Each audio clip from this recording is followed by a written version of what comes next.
When I was in film school, we were put into these groups of five, and we all had to make films together, the five of us in each group. And we would alternate working on each other's films in different capacities. Like you would do camera for one film, and then you would do sound for another film, and you would like be assistant director for another film, etc. And one of the people in my group was this woman named who was older than us. She was maybe like in her 40s, and she was married, and she had two kids who were like teenagers. And she was cool. She'd been a dancer, and I liked her. She liked me, and we were just friends. And she wasn't super happily married. I know, because she would tell me about it, but whatever. And one night we were working kind of late, and she's like, "Hey, can I spend the night at your apartment? I don't want to have to drive all the way home and just get up in the morning and just come back to where we're having to be." And I was like, "Sure."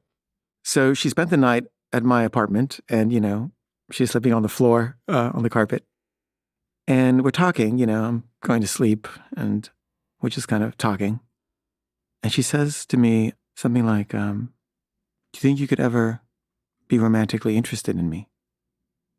And I was like, "No." And she was like, "Well, I was just having feelings for you." And she was older than me. I guess too old for me. I wasn't attracted to her. But also she was married. I knew her husband, I knew her kids. Like, it was just like, what are you talking about? And, I was just like, I'm shutting this down now, and I'm shutting it down hard. And, we continued being friendly, but it was just never the same again. There's always this kind of like unspoken thing that she had kind of reached out in that way, and I had rejected her. And, that was really the end of our friendship, or at least of our closeness.